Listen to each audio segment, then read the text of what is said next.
आरती, धूपार्त्या, उदबत्ती के धुएं में फंसा हुआ धर्म नहीं चाहिए। तलवार की चमकती हुई तेज धार की तरह धर्म चाहिए हमें।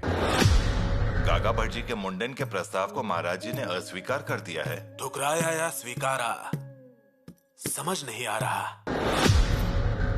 आचार्य, स्वराज्य को किसी धार्मिक चौखट में बैठाने के लिए निर्माण नहीं किया गया है, और इसीलिए आपके मुंडन का प्रस्ताव नम्रता से इनकार कर रहे हैं। हमें आपसे कुछ बात करनी थी।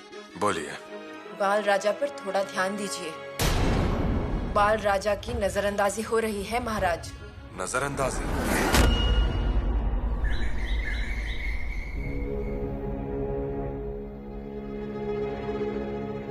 आप बाहर क्यों खड़े हैं? रानी जी माफ कीजिए, लेकिन दरवाजा अभी तक खोला नहीं गया। पर क्यों? पता नहीं, लेकिन अंदर से महाराज जगह हैं ऐसी आहट भी नहीं आ रही।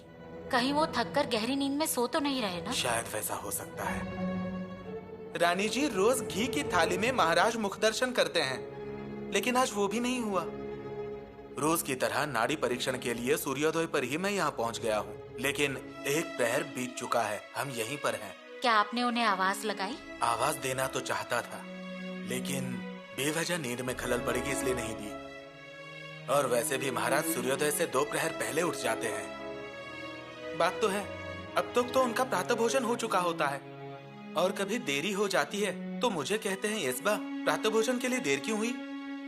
लेकिन आज दरवाजा क्यों नहीं खोला उन्होंने? अब वो कैसे पता चलेगा? कितने ही थके हुए क्यों ना हो, या फिर किसी मुहिम पर से वापस क्यों ना आए हो, इतनी देर तक तो वो नहीं सोते। महाराज, महाराज द्वार खोलिए। रानी जी माफ कीजिए, महाराज की तबीयत तो ठीक थी ना? उनके स्वास्थ्य के बारे में क्या कोई समस्या नहीं है? नहीं, रात को आपसे जब बात हुई थी तब कुछ बेचैनी महसूस हुई थी, या फिर दर्द वगैरह हो रहा ऐसा कहा था? बिल्कुल भी नहीं। महाराज, महाराज द्वार खोलिए। महाराज, महाराज द्वार खोलिए ना। महाराज। यीशु, जल्दी खाना दीजिए, हमें भूख बहुत लगी है, और हमने पाली गांव में एक मामले के बारे में मुकदमा दायर किया है, मुझे जाना है।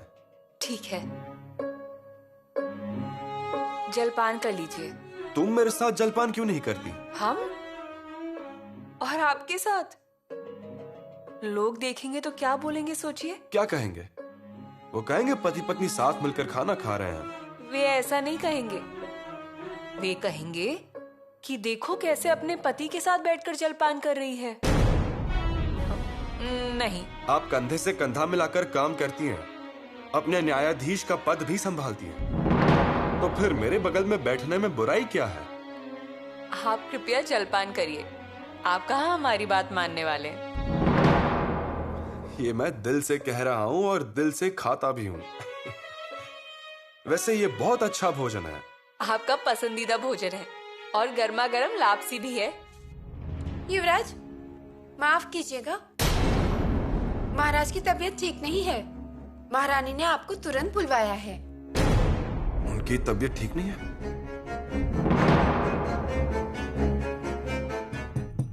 अरे दरवाजा बंद कीजिए, चलिए दरवाजा बंद कर दीजिए।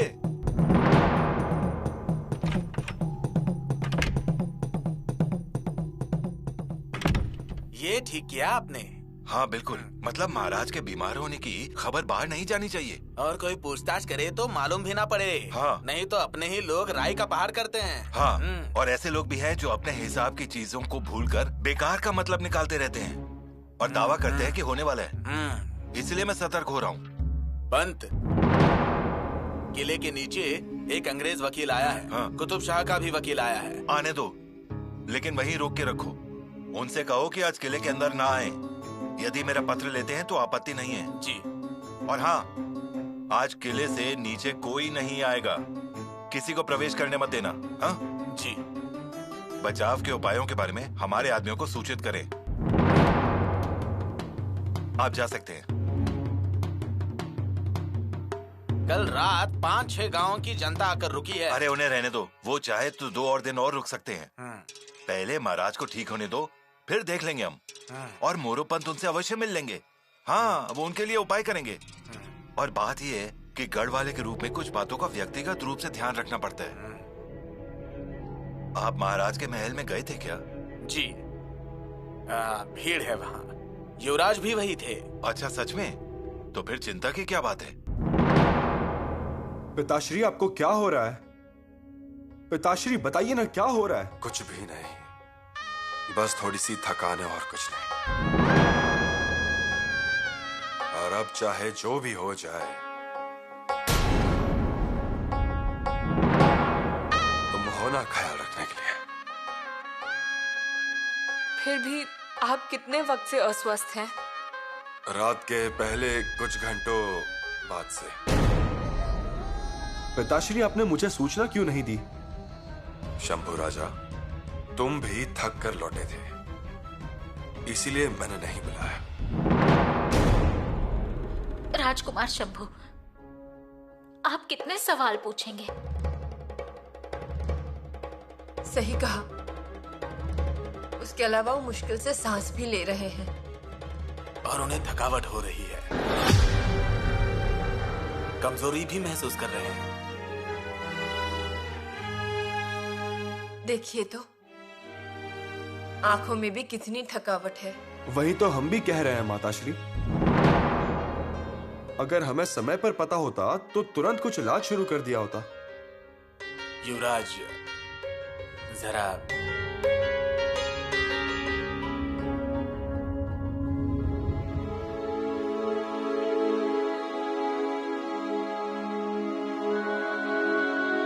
युवराज, आपकी बात सही है, लेकिन ऐसे समय बताना चाहिए तुरंत। अब चिंता की कोई बात तो नहीं है ना? चिंता की तो बात नहीं है, लेकिन सख्त आराम जरूरी है। टाल मटोल नहीं चलेगी। फिर भी ये अच्छी बात है कि दवा की पहली मात्रा से उन्हें आराम मिल रहा है। माँ जगदम्बे की कृपा। यही कृपा बरकरार रखनी हो तो आबो हवा बदलनी पड़ेगी, बहुत आराम करना पड़ेगा। यहाँ की हवा में कुछ खराबी है क्या? यहाँ वो रहेंगे तो हमारी आंखों के सामने रहेंगे। यहाँ की हवा बहुत ठंडी है, ऊपर से यहाँ किले के काम में बहुत व्यस्त रहेंगे, इसलिए सबसे दूर 1 हफ्ता रहेंगे तो उनके मन पर कोई तनाव नहीं रहेगा। मतलब उन्हें आराम करने की आज्ञा देनी होगी? महाराज को आज्ञा दे। हे भगवान! राजकुमार शंभू!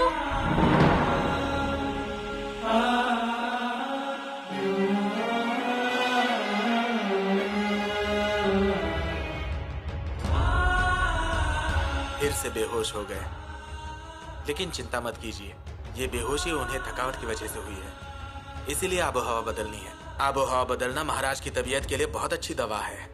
मैं इसके बारे में सोचूंगा और आपको सूचित करूंगा। जल्दी बताइए, विलंब मत कीजिए। जी।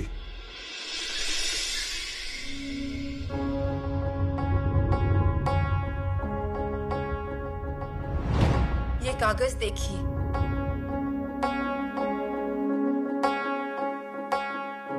ये तो रानी माँ का खत है।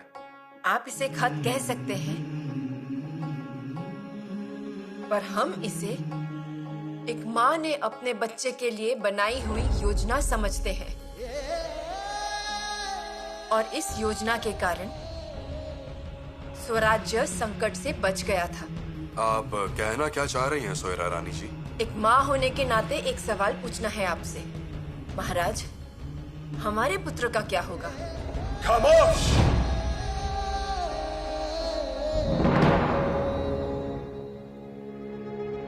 महाराज के लिए मूंग की खिचड़ी और पिसे हुए अनाज का दलिया बनवा रहे हैं। अच्छा किया आपने।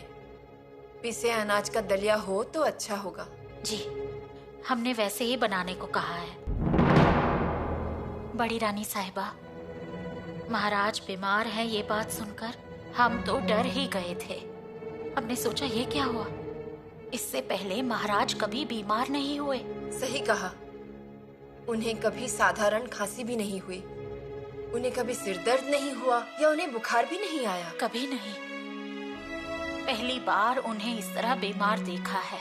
हमें इसके बारे में बहुत बुरा लग रहा है, लेकिन राज वैद्य ने दवाई दी है, तब उन्हें थोड़ी राहत हुई। क्या आपने कल कोई बात की उनसे? हाँ, आप महाराज के महल में गए थे ना? हाँ थे तो, लेकिन हम दोनों ने ज्यादा बात नहीं की। कुछ ठीक नहीं लग रहा, यहाँ बहुत थकान महसूस हो रही है। कुछ कहा उन्होंने?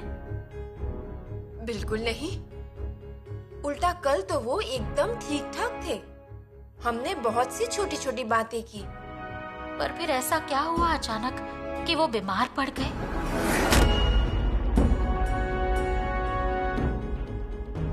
होगी कोई परेशानी उनको।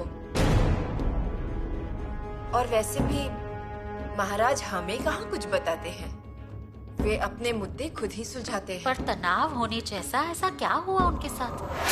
काका भट्टा आए और बहुत तारीफ हुई, और इसके अलावा महाराज अगली मुहिम के लिए तैयार हैं, इस बात की खुशी थी। रानी जी,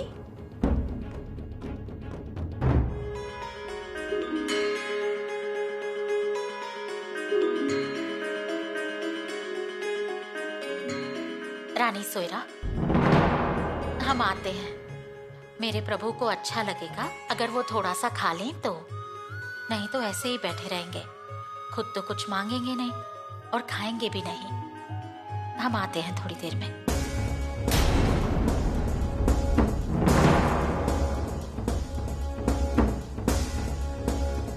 आप साथ चलना चाहेंगी? नहीं नहीं, चलिए ना। अगर आप आएंगी तो महाराज दोने वाले ज्यादा खा लेंगे। ये आप क्या कह रही हैं? हम आ जाते, लेकिन हमारे सर में बहुत दर्द है। आपको आराम करना चाहिए। हे भगवान, महाराज की इस दशा का कारण कहीं हम तो नहीं है ना? कल जो हमने महाराज से बातें पूछी, उसके वजह से उनके मन में धक्का लगा है शायद। हमसे गलती तो नहीं हुई ना? पर हमने गलत क्या कहा? जो कहा सही कहा, और जो भी बोला उसमें सच्चाई तो थी। पर महाराज को शायद बहुत बुरा लगा, उनसे सहन नहीं हुआ। पर हमारा मन भी तो माँ का है, वो कैसे चुप बैठ सकती थी?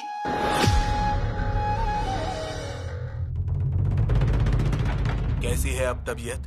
अब आराम है। चावल का पानी पिया है, मूंग की खिचड़ी भी खाई है 2-4 निवाले, और अब थोड़ा सो रहे हैं। मैं तो घबरा ही गया था।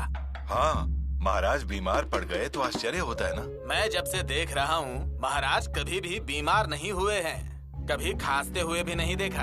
ऐसे कैसे? महाराज कभी बीमार नहीं पड़े, है ना? महाराज कब बीमार पड़े? चाहो तो औरंगजेब से पूछ लो ना, महाराज कितने भयंकर बीमार हुए थे। ये बात तो सच है। वो इतना बीमार हुए थे कि पूरा आगरा स्तब्ध रह गया था। क्यों, मैं सही कह रहा हूँ? महाराज तो ठीक हो गए, पर औरंगजेब बीमार पड़ गया। जैसे उसे बीमार कर दिया, वो आदमी लंबे समय से बीमार था। और ऐसा आदमी जो आज तक कभी भी बीमार नहीं पड़ा हो, लिख के ले लो, वो अंदर से एकदम कड़क है। महाराज आप?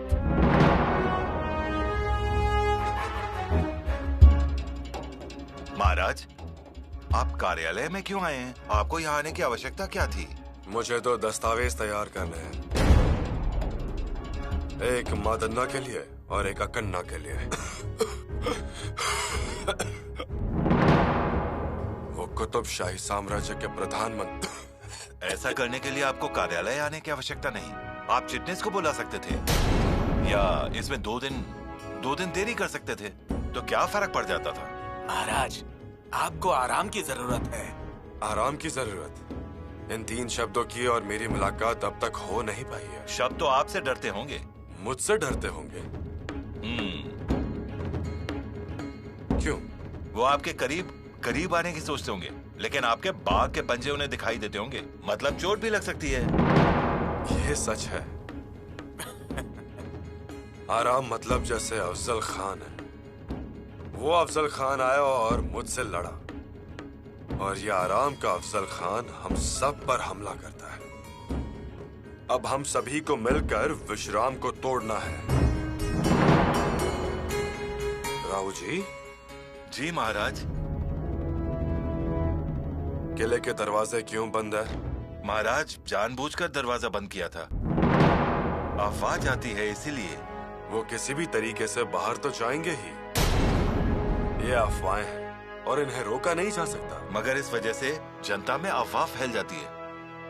वो जो भी जानकारी प्राप्त करें, पर वो ठीक अपने घोड़ों पर लाद कर निकल जाएंगे। ऐसा होना तय है। किले के दरवाजे खोल दीजिए, और एक बात याद रखना, भविष्य में चाहे कोई भी कारण हो, किले के दरवाजे हमारी प्रजा के लिए फिर भी बंद ना करें। हमारी प्रजा हमसे मिलने बहुत दूर से आती है, उन्हें वापस नहीं जाना चाहिए। जी महाराज, लेकिन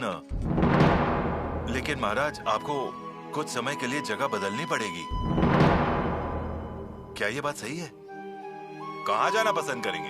मैंने पुरंदर जाने का फैसला किया है। पुरंदर से बेहतर हमारे कारी चलिए ना।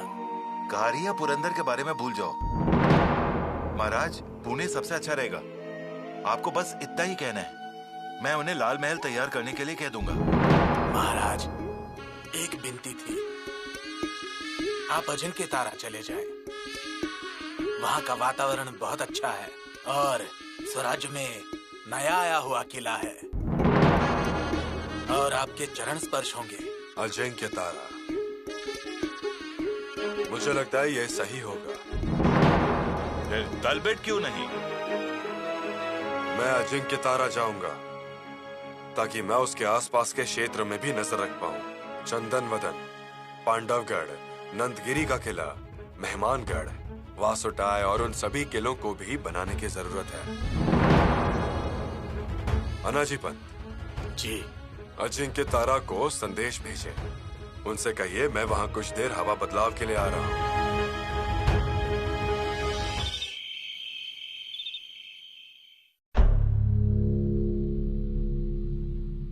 क्या इस तरह तुरंत कार्यालय जाने की जरूरत थी? आप जानते हैं आपको कमजोरी है, क्या आपको इस बारे में नहीं सोचना चाहिए? पिताश्री हमेशा ऐसा करते हैं, वो अपने अलावा हर चीज पर ध्यान देते हैं। उन्हें कुछ ताकत मिलती है और उठ जाते हैं। मैंने सोचा तुम उनके साथ उनके महल में हो। युवराज, हम थे महल में।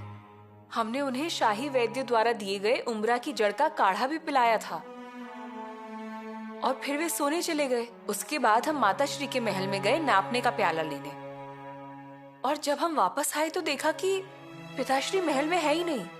पिताश्री कार्यालय में गए, उन्हें द्वार खोलने को कहा। दुनिया उल्टी हो सकती है, लेकिन उन्हें अपनी प्रजा दिखाई देनी चाहिए।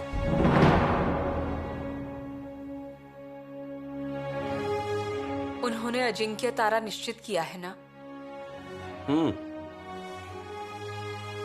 लेकिन यीशु, मुझे अभी भी संदेह है।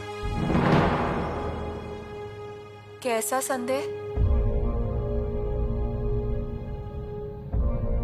अजिंक्य तारा पर महत्वपूर्ण चर्चा होगी।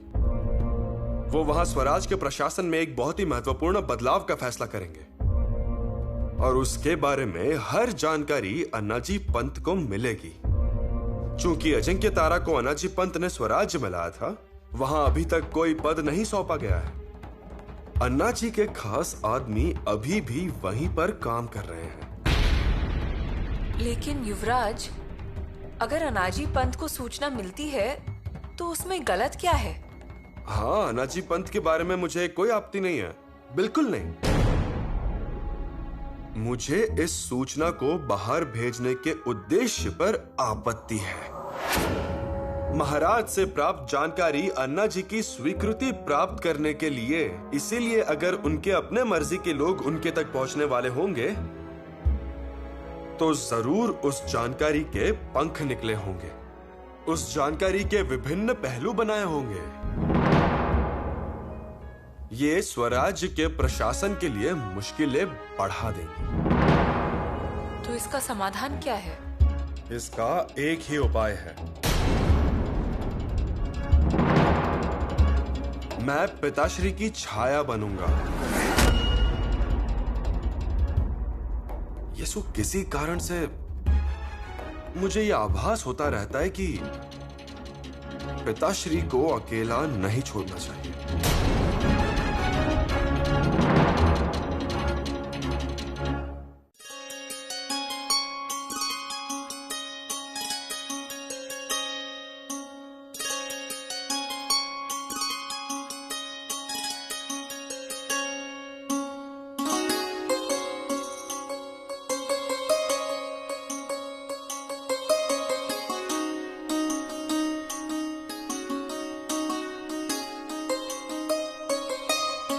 प्रणाम महारानी जी,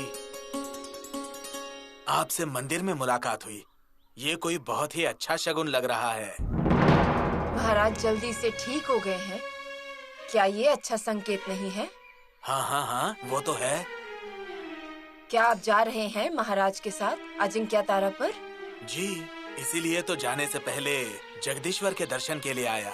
और मेरे जाने का कारण अर्थात अजिंक्य तारा मैं खुद स्वराज्य में लाया हूँ। मैं खुद वो महाराज को घुमा के दिखाऊंगा। और मंगलाई का मंदिर है, और तो और किले के लोग मेरे हैं, यानी मैंने नियुक्त किए हुए। फिर तो आपको जाना ही चाहिए। और अधिकारी नियुक्त करने हैं। सैनिक कितने रखने हैं, गोला बारूद, इस बारे में चर्चा करनी है। हाँ क्या? फिर तो आपको पहले ही जाना चाहिए। जी, मेरी छोड़िए, आपका क्या है? आप आ रही है ना? हमारा वहाँ क्या काम? ऐसा मत कहिए। महाराज बिल्कुल बिल्कुल आराम से होंगे। राजनीतिक चर्चा करने की सोचेंगे, लेकिन स्वास्थ्य ठीक न होने के कारण कोई भी वहाँ नहीं जाएगा। हाँ, और अजिंक्य तारा पर जाने का उद्देश्य भी वही है, विश्राम करना। बिल्कुल, महाराज वहाँ आराम करेंगे। ना राजनीति का हंगामा, ना जनता का आना जाना। और इसी बहाने से आप कोई महत्वपूर्ण बात कर सकती हैं। यहाँ बहुत व्यस्तता, बहुत से लोग, घर की बातें, महाराज के पास समय कहाँ है। इसीलिए महाराज के साथ चलिए। अच्छा सुझाव है। और तो और मंदिर में ये बात सूझी है। मैं तो कहता हूँ ईश्वर ने ही संकेत दिया है। ईश्वर ने कान में कहा और हमारे मुंह से निकला। हम आने की पूरी कोशिश करेंगे। बिल्कुल कीजिए, ताकि अपना आगे का मार्ग आसान हो और हमें किस दिशा में जाना है ये हम तय कर पाएंगे। और मुख्य तो बाल राजा साथ होंगे तो बात पक्की होगी। हाँ, अगर बाल राजा महाराज के साथ होंगे तो उनके साथ वो हंसेंगे, खेलेंगे, मस्ती करेंगे। ये तो वहाँ जरूर होगा। आप सब साथ रहेंगे तो प्रेम बढ़ेगा, रास्ता निकलेगा। इस आबोहवा बदल में हम उनका मन बदल पाए तो इस अन्ना जी जैसा सुखी इंसान इस दुनिया में नहीं होगा। देखिए, सत्य है। देखते हैं, हम महाराज से बात करेंगे।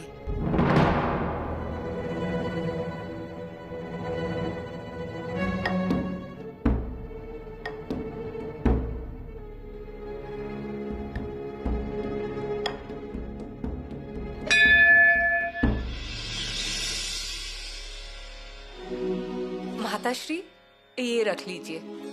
और कुछ रह गया है क्या? ऐसे ही सब गड़बड़ हो जाती है। ये लेना है, वो लेना है, और ऐन मौके पर कुछ याद नहीं आता। जड़ावा ले लिया? ले लिए, जड़ाव ले लिए और मोतियों के थोड़े हार भी ले लिए। हमें नहीं लगता कि कुछ रह गया होगा। आप भी जा रही हैं? हम ही जा रहे हैं। महाराज ऐसे बीमार हैं और क्या हम उन्हें अकेले जाने देंगे? तो फिर हम आपकी संदूक भी भर देते हैं। वो तो हमने कब का भर के रखा है। फिर तो कोई चिंता नहीं। माताश्री, युवराज कह रहे थे कि वो भी जाने वाले हैं अजिंक्य तारा पर महाराज के साथ। हमसे तो कुछ भी नहीं कहा, पर हम जाने वाले हैं। ऐसा है ना, अगर उन्हें तकलीफ हुई तो हमें तुरंत पता चलेगा। उनके दर्द की आवाज से ही हम जाग जाएंगे। दवाई, मात्रा वक्त पर दे सकेंगे। सही कहा। युवराज को ये सारी छोटी छोटी बातें कहाँ याद रहने वाली हैं। युवराज को याद नहीं रहेगा और महाराज को याद आया भी तो वो मांगेंगे नहीं। उनका स्वभाव ही ऐसा है, बीमारी चुपचाप सहेंगे। और गए हैं आराम करने, लेकिन काम में मशरूफ हो जाएंगे, परामर्श करने बैठेंगे। और एक बार महफिल जम गई तो सब भूल जाएंगे। सही कहा। इसलिए उन पर गुस्सा करने वाला, उन्हें रोकने वाला कोई होना चाहिए। आप हंस क्यों रही हैं? कुछ नहीं माताश्री, आज से पहले कभी आपको गुस्सा करते हुए नहीं देखा ना हमने, इसलिए हंसी आ गई। इसके अलावा अजिंक्य तारा पर बहुत ही सुंदर मंगलायिका मंदिर है। वहाँ देवी माँ की पूजा करेंगे। इस किले के स्वराज्य में आने के बाद पहली बार वहाँ पूजा की जाएगी, इसलिए हमें जाना है और कुछ नहीं है। महाराज, हम आपकी कोई बात नहीं सुनेंगे, हम आपके साथ आएंगे। ऐसा? आप भी आएंगे? जी महाराज।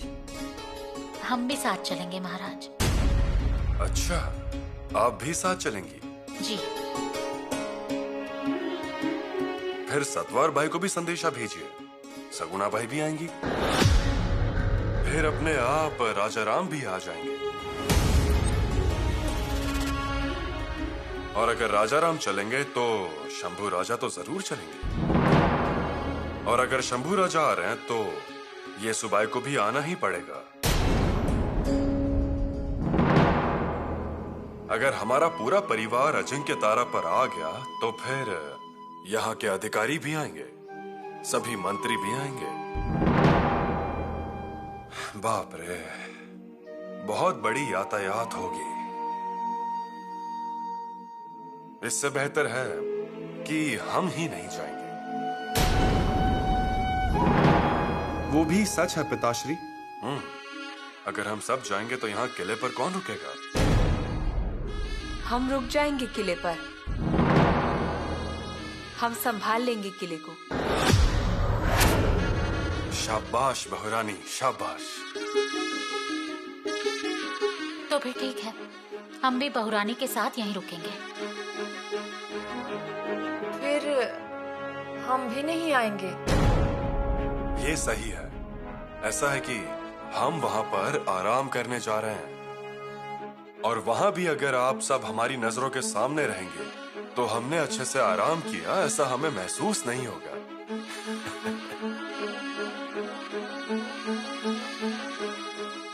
पिताश्री क्या कह रहे हैं? सबको आपकी फिक्र है इसीलिए कह रहे हैं। शंभू राजा, हम जानते हैं, और ये ही हमारी सबसे बड़ी दौलत है। कोई हमारी इतनी फिक्र करता है, ये भावना ही आदमी को रईस बना देती है। और ऐसी देखभाल की वजह से वक्त भी हार जाता है। मेरा कहने का मतलब है मुझे बहुत खुशी है।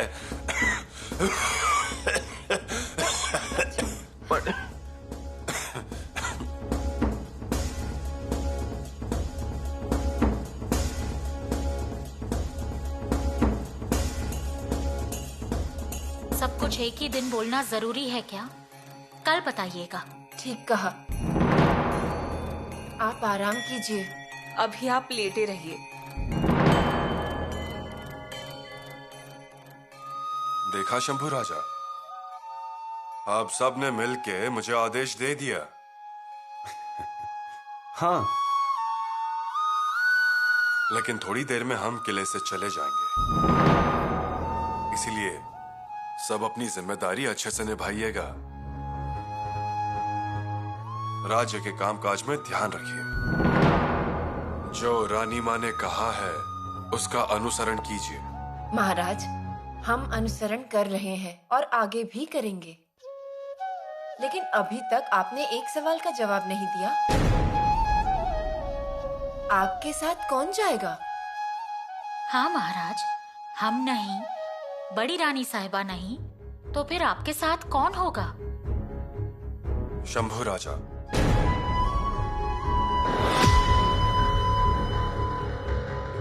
शंभू राजा हमारे साथ आएंगे। महाराज,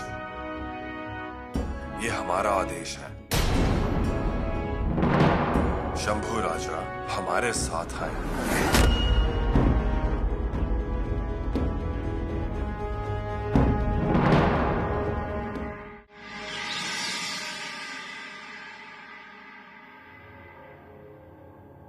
रानी जी, संदूक ले जाने के लिए आए हैं। आ गए?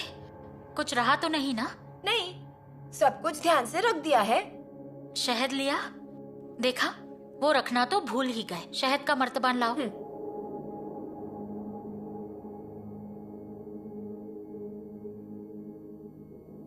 और ये असली घी। उन्हें चावल पर डाल के खाना अच्छा लगता है और उन्हें थोड़ा थोड़ा पसंद नहीं। पुतला रानी जी,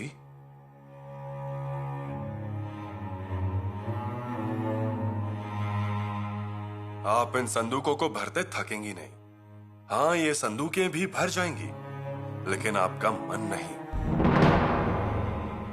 इसीलिए कह रहे हैं ये यहीं रहने दीजिए। जब भर जाए तब भेज दीजिए। इसलिए हम कह रहे थे कि हम भी आपके साथ चलते हैं।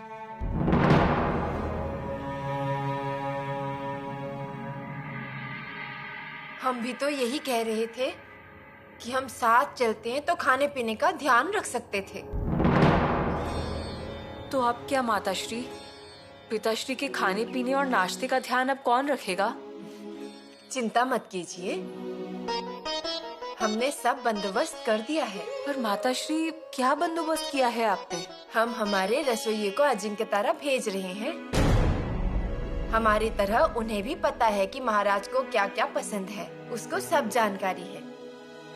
मतलब कौन सी सब्जी पसंद है, कितना तीखा होना चाहिए, कितना नमक। मतलब उन्हें पिताश्री की पसंद नापसंद पता है? बिल्कुल ठीक कहा। महाराज की देखभाल करना हमारा कर्तव्य है, और वो कितना भी मना करे, उनकी सुविधाएं या असुविधाएं, इनके बारे में हमें ही सोचना है। अब हमें बिल्कुल चिंता नहीं है। कब भेज रहे हैं खानसामा को? अरे वो तो आधा रास्ता पहुंच भी गया होगा। महाराज के पहुंचने से पहले ही सब इंतजाम करना होगा। महाराज ने अगर कुछ मांगा तो सब तैयारी होनी चाहिए ना? बिल्कुल। आप कितना ध्यान रखती हैं उनका? ध्यान तो रखना ही पड़ता है, वरना शंभू राजे देखते रहेंगे महाराज को और महाराज देखते रहेंगे अपने शंभू राजे की ओर। ये तो आपने बिल्कुल सच कहा।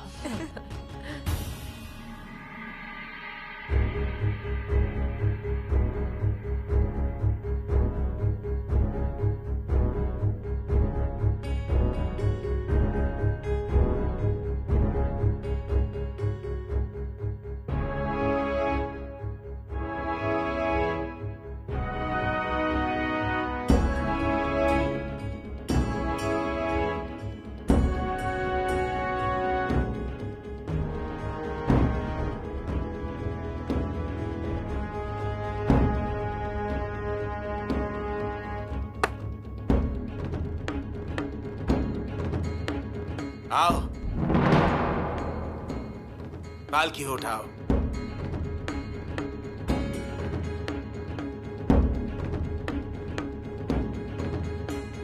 रुकिए माना जी, ये आपने क्या किया? नींबू उतार के फेंका। उससे क्या होगा? नजर नहीं लगेगी। ऐसा किसने कहा आपसे? बताया तो नहीं किसी ने, लेकिन सभी करते हैं इसलिए किया। क्या आप ऐसा हर बार करते हैं? जी, हर एक मुहिम में। लोग इसका क्या मतलब निकालेंगे? हम हमारे घोड़ों और पालकी पर से नींबू उतारते हैं इसलिए हमें सफलता मिलती है, तो फिर हमारे इन सैनिकों के पराक्रम का क्या मतलब रहेगा? गलती हुई। अगर ऐसे नींबू उतार के संकट को रोक सकते तो ये नींबू बेचने वाले लोग कितने सुखी होते। फिर से ऐसी गलती नहीं होगी महाराज। शाबाश। चलिए,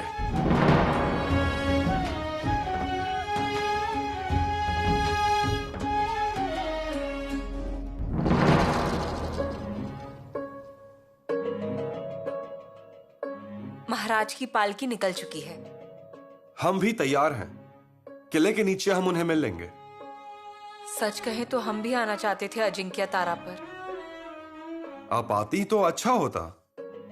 देखिए ना, हमें कितना समय मिल जाता पिताश्री के साथ रहने का। कितनी सारी बातें सीख पाते हम उनसे, कितना कुछ पूछ सकते थे उनसे। लेकिन अब ये सौभाग्य तो आपका हो गया। वो तो है। एक और बात, हम उनके पुत्र हैं। हमें बताइए, इस पूरे विश्व में किसी का इतना भाग्य हो सकता है? सही कहा। अब ऐसे कैसे युवराज? हम भी बहुत भाग्यशाली हैं। आप? हाँ, आखिर हम पिताश्री की बहू हैं। क्या इस बात से विश्व के सारे लोग हमसे जलते नहीं होंगे? वो तो हमें याद ही नहीं रहा। यीशु, मैं आपसे एक बात कहना चाहता हूं। किले पर पहुंचने के बाद हम पिताश्री को आपको वहां बुलाने के लिए मजबूर कर सकते हैं। मतलब आपकी इच्छा व्यक्त करते हुए। अगर पिताश्री ने मंजूरी दी तो तुरंत पालकी में बैठ जाइए। हाँ बिल्कुल, हमारी तरफ से उनसे पूछिए ना। देखते हैं, कोशिश करेंगे। अब हम चलें? ध्यान रखिएगा। हम बाहर जा रहे हो और आपने ये ना कहा हो, ऐसा कभी हुआ ही नहीं है। ये शब्द आपके लिए तो है ही युवराज, लेकिन आपसे भी ज्यादा ये शब्द पिताश्री के लिए है। हम बस कहना चाहते हैं कि आप उनका ध्यान रखिएगा। हम जरूर उनका ख्याल रखेंगे। उनके खाने पीने का ध्यान रखिएगा। उन्हें ज्यादा बात मत करने दीजिएगा और उन्हें लोगों से मिलने मत दीजिए। देखिए, आप ये मत कहिए। पिताश्री जितने ज्यादा लोगों से मिलेंगे उतने जल्दी ठीक हो जाएंगे। पिताश्री के लिए सबसे गुणकारी दवा है उनकी प्रजा। युवराज, उन्हें आराम की सख्त जरूरत है। आप उनका ध्यान रखिएगा। जरूर ध्यान रखेंगे। वरना यहाँ से दूसरी जगह जाने का फायदा क्या होगा? यीशु, हम आपकी बेचैनी समझ सकते हैं, लेकिन एक बात को ध्यान में रखना। एक पुत्र होने के नाते हम शायद अपने पिता की देखभाल करने में कमी कर सकते हैं, लेकिन स्वराज्य के सैनिक की हैसियत से छत्रपति की देखभाल में कोई कसर नहीं रखी जाएगी। युवराज, हम पिताश्री के साथ जा रहे हैं, लेकिन एक पुत्र की हैसियत से नहीं, लेकिन स्वामी के एक सैनिक की हैसियत से। आते हैं। आखिर शंभू राजा बाजी ले गए। और नहीं तो क्या, उसमें तो वो माहिर हैं। आप जाने वाले थे इसलिए बहुत खुश थे। हमें लगा आज आप हमसे मिल नहीं पाएंगे, लेकिन दफ्तर में आकर देखता हूँ तो आप यहाँ बैठे हैं। हमें मना कर दिया गया। महारानी जी भी तो जाने वाली थी, उन्हें भी मना कर दिया और युवराज से कहा आप चलिए। सही कहा। कहा मतलब युवराज ने वैसे कहलवाया होगा, ऐसा ही मुझे लगता है, क्योंकि उसमें वो बहुत माहिर हैं। लेकिन फिर भी पंत, आपको नहीं लगता कि आपकी होशियारी युवराज के सामने कुछ भी नहीं है? नहीं लगता, क्योंकि मंदिर बनाया हमने, मेहनत की है हमने, पत्थर तराशे हमने, गर्भगृह हमने बनाया, दीवारें भी हमने बनाई और शिखर भी हमने खड़ा किया। और ये क्या करते हैं? शिखर पर कलश चढ़ाने का काम करते हैं, इसीलिए वो दिखते हैं और लोग कलश रखने वाले की प्रशंसा करते हैं, क्योंकि वो उनकी नजर में आता है। और हम सीढ़ी के पत्थर, हमारी प्रशंसा तो छोड़ दीजिए, हम तो उल्टा चप्पलों से घिसते हैं। यही हश्र है। सही कह रहे हैं आप। समझना चाहिए इंसान को हम कौन सा काम कर रहे हैं। काका भट्ट के आने पर उनके सामने 2 श्लोक बोल के दिखाना आना चाहिए। हम बैठे उनके चरण धोते हुए और प्रशंसा की गंगा बहा दी उन्होंने शंभू राजा के मस्तक पर। आइए, सुबह की धूप काफी तेज होती है। आप कहाँ से आ रहे हैं? मैं मेलवाड़ी से आ रहा हूँ। इसका मतलब महाराज ने काफी रास्ता तय कर लिया है। युवराज का नियोजन, उन्होंने कहा धूप काफी तेज है, आप ज्यादा आगे मत जाइए, और मुझे वापस भेज दिया। हमने महाराज से आज्ञा ली और वापस आ गए। वैसे भी युवराज साथ किसी को आने देते हैं क्या? लेकिन मुझे ये समझ में नहीं आ रहा कि महाराज ने सबको मना कर दिया और युवराज को साथ कैसे ले गए। अब ये समझाना मुश्किल है। होगी कोई ना कोई जरूरी बात, या फिर नहीं भी होगी। कैसे नहीं? महाराज अपने साथ कल के होने वाले महाराज को साथ ले गए हैं। ये कोई साधारण बात है क्या? लेकिन इस पर पंत का क्या कहना है? नहीं, वो बहुत शांत नजर आ रहे हैं। शांत और आराम से रहने का कारण ये है कि अजिंक्य तारा के लोग हमारे हैं। किले पर कब्जा हमारा ही है। इसलिए कल महाराज को जगाने के लिए डंके पर कितनी चोटें लगाई गई, उसकी गिनती मैं यहाँ बैठ के आपको बताऊंगा। समझ गए?